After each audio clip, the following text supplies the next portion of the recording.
అంతేనండి, పులిహోర గొజ్జు రెడీ అయింది. ఈ పులిహోర గొజ్జుని మీరు ఎయిర్ టైట్ బాటిల్లో వేసుకొని ఫ్రిడ్జ్లో పెట్టుకున్నారనుకోండి, 15 to 20 డేస్ దాకా మీరు దీన్ని యూస్ చేసుకోవచ్చు. చాలా యమ్మీగా ఉంటుంది. దీంతో పాటు potato fry, chicken fry, mutton fry, egg fry ఏమున్నా తింటే ఎంత బాగుంటుంది. వా వా వా వా సూపర్ డూపర్గా ఉందండి పులిహోర.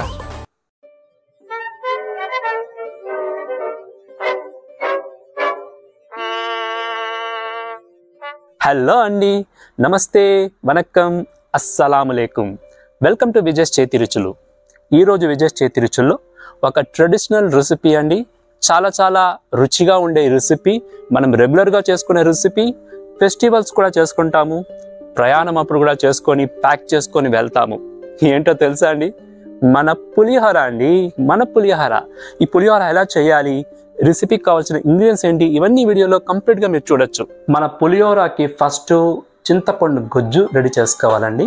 సో ఆల్రెడీ ఒక బిగ్ లెమన్ సైజ్ చింతపండు ఎత్తుకున్నాను. ఇట్స్ ఆల్మోస్ట్ 50 to 70 grams ఉంటుంది అంతే. సో ఈ చింతపండుని వేడి నీళ్ళలో బాగా మనము నానపెట్టి గొజ్జు చేసుకోవాలి. సో ఆల్రెడీ నేను వేడి నీళ్ళు పెట్టుకున్నాను స్టవ్ మీద. సో ఆ వేడి నీళ్ళు ఇందులో వేసుకుంటాము.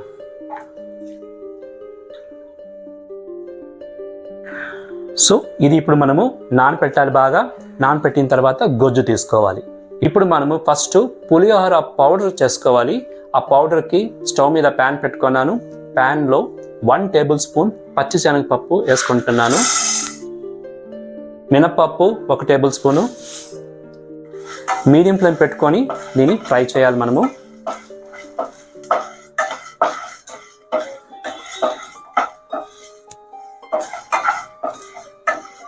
పచ్చశనగపప్పు, మినప్పప్పు ఒక 2 minutes ఫ్రై అయింది. ఇప్పుడు మనము ధనియాలు 1 tablespoon వేసుకుంటాము. 1 స్పూను తెల్ల నువ్వులు వేసుకుంటాము. 1/2 స్పూను మిరియాలు, 1/2 స్పూను జీలకర్ర, 1 రెమ్మ కరివేపాకు, 6 to 7 ఎండుమిరపకాయలు, మెంతులు 1/4 స్పూను.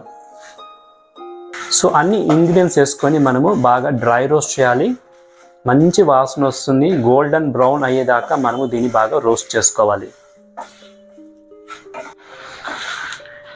మీడియం ఫ్లేమ్లో ఒక 5 to 7 minutes ఫ్రై అయింది. చూడండి, గోల్డెన్ బ్రౌన్ వచ్చింది. ఇప్పుడు మనం స్టవ్ ఆఫ్ చేసి దీన్ని కూల్ డౌన్ చేసుకోవాలి. మనం డ్రై రోస్ట్ చేసుకునే ఇంగ్రీడియంట్స్ అంతా కూల్ డౌన్ అయింది. మనము మిక్సీ జార్ షిఫ్ట్ చేసుకుని ఇప్పుడు మనం దాన్ని ఫైన్ పౌడర్గా గ్రైండ్ చేసుకుంటాము. ఇంగ్రీడియంట్స్ అంతా ఫైన్ పౌడర్ అయింది. చింతపండు వేడి నీళ్ళలో బాగా నానింది. ఇప్పుడు మనం దీన్ని బాగా ఇలా పిసుక్కొని గొజ్జు చేసుకోవాలి. దీంట్లో ఇసుక ఉంటుంది కాబట్టి దీన్ని బాగా గొజ్జు చేసుకొని మనము ఫిల్టర్ చేసుకోవాలి. చింతపండు గొజ్జు రెడీ అయింది. మనం దాన్ని బౌల్లో తీసుకునేస్తాము. ఇప్పుడు మనము పులిహోరకు కావాల్సిన గొజ్జు చేసుకుంటాము. స్టవ్ మీద కడాయి పెట్టుకున్నాను. కడాయిలో ఒక 3 to 4 spoons ఆయిల్ వేసుకుంటాను. కొంచెం ఆయిల్ ఎక్కువ ఉంటేనే పులిహోరకు బాగుంటుంది. సో 3 to 4 tablespoon ఆయిల్ వేసుకుంటున్నాను. ఆయిల్ హీట్ అయింది. ఒక 1/2 స్పూన్ ఆవాలు వేసుకుంటున్నాను. 1/2 స్పూన్ మినప్పప్పు, ఒక 1/2 స్పూన్ పచ్చిశనగపప్పు, 2 స్పూన్ వేరుశనగపప్పు, 2 రెమ్మలు కరివేపాకు, 1 స్పూన్ క్యాషూ నట్స్, ఇది ఆప్షనల్. ఇది 4 ఎండుమిరపకాయలు హాఫ్గా చేసుకున్నాను, అది కూడా వేసుకుంటున్నాను. ఇవన్నీ మనం బాగా ఫ్రై చేయాలి. సో బాగా ఫ్రై అయింది. ఇప్పుడు మనం ఇంగువ 1/2 స్పూన్ వేసుకోవాలి. ఆల్రెడీ చేసుకున్న చింతపండు గొజ్జుని అందులో వేసుకుంటాము.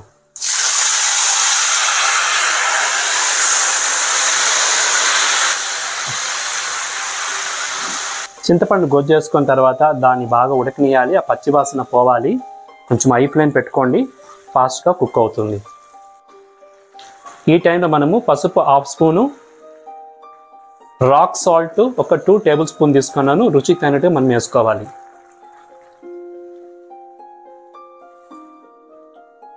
చింతపండు గొజ్జు చూడండి ఈ కన్సిస్టెన్సీకి రావాలి. ఒక 5 minutes గా కుక్ అయింది, పచ్చి వాసన పోయింది. ఇప్పుడు మనము 1 టేబుల్ స్పూన్ బెల్లం వేసుకోవాలి. బెల్లం వేసుకుంటే ఫ్లేవర్స్ అంతా బాగా బ్యాలెన్స్ అవుతుంది అనమాట. పులిహోర చాలా రుచిగా ఉంటుంది. ఇప్పుడు మనము ఆల్రెడీ ఫైన్గా పౌడర్ చేసుకున్న ఈ పులిహోర మిక్స్ని యాడ్ చేసుకోవాలి. యాడ్ చేసుకొని దీన్ని మనము బాగా కలిపి ఇంకొక 2 మినిట్స్ దీన్ని ఇలాగే స్టవ్ మీద కలుపుకుంటూ ఉండాలి. ఈ టైంలో మనము సాల్ట్ టేస్ట్ చూసుకొని సాల్ట్ కావాలంటే వేసుకోవచ్చు. చూడండి ఎంత బాగా రెడీ అయిందో ఈ పులిహోర గొజ్జు. అంతేనండి, పులిహోర గొజ్జు రెడీ అయింది. ఈ పులిహోర గొజ్జుని మీరు ఎయిర్ టైట్ బాటిల్లో వేసుకొని ఫ్రిడ్జ్లో పెట్టుకున్నారనుకోండి 15 to 20 డేస్ దాకా మీరు దీన్ని యూస్ చేసుకోవచ్చు. చాలా యమ్మీగా ఉంటుంది. సో స్టవ్ ఆఫ్ చేసి మనం దీన్ని కూల్ డౌన్ చేసుకుంటాము. వైట్ రైస్తో పాటు దీన్ని మిక్స్ చేసుకోవాలి. మీరు వైట్ రైస్తో కలిపేటప్పుడు ఒక హాఫ్ అన్ అవర్ ముందే కలుపుకున్నారనుకోండి రైస్కి బాగా ఈ రుచులన్నీ పడుతుంది. అప్పుడు పులిహోర చాలా టేస్ట్గా ఉంటుంది. పులిహోరకి వైట్ రైస్ రెడీ అయింది. చూడండి ఇలా పెద్ద బేషన్లో ఒకటి తీసుకోవాలి. మీరు రైస్ విడివిడిగా ఉండాలి. అప్పుడే పులిహోర కలిపినప్పుడు చాలా బాగుంటుంది. ఇప్పుడు మనము పులిహోర మిక్స్ యాడ్ చేసుకుంటాము. మీకు ఎంత కావాలో అంత యాడ్ చేసుకోవచ్చు.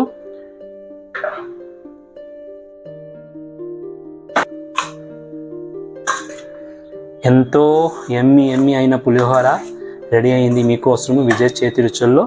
చూడండి ఎంత సింపుల్, క్విక్గా అయిపోతుంది. మీకు వైట్ రైస్ ఉందనుకోండి ఇంట్లో, పులిహోర మిక్స్ రెడీగా ఉందనుకోండి ఫ్రిడ్జ్లో, ఒక 2 మినిట్స్లో మీ బ్రేక్ఫాస్ట్ రెడీ అయినట్లే.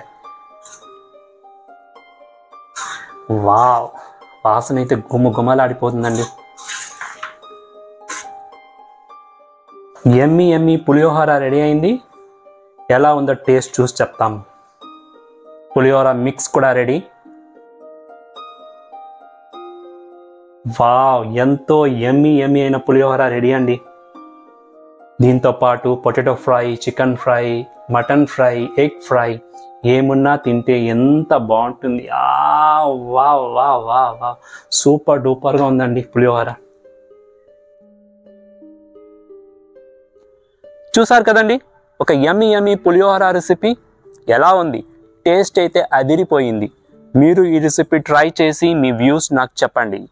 ఈ రెసిపీకి సైడ్ డిష్కి potato fries, chicken fry, mutton fry, egg fry, వడియాలు ఇవన్నీ సూపర్ డూపర్ కాంబినేషన్. తప్పనిసరిగా మీరు ట్రై చేయండి. మీ వ్యూస్ నాకు చెప్పండి. ఇంకేంటి, ఇంకొక వీడియోలో మీ ముందు వచ్చేదాకా ఎప్పుడులాగా బీ హెల్దీ, చిరునవ్వుతో ఉండండి. This is Vijay signing off.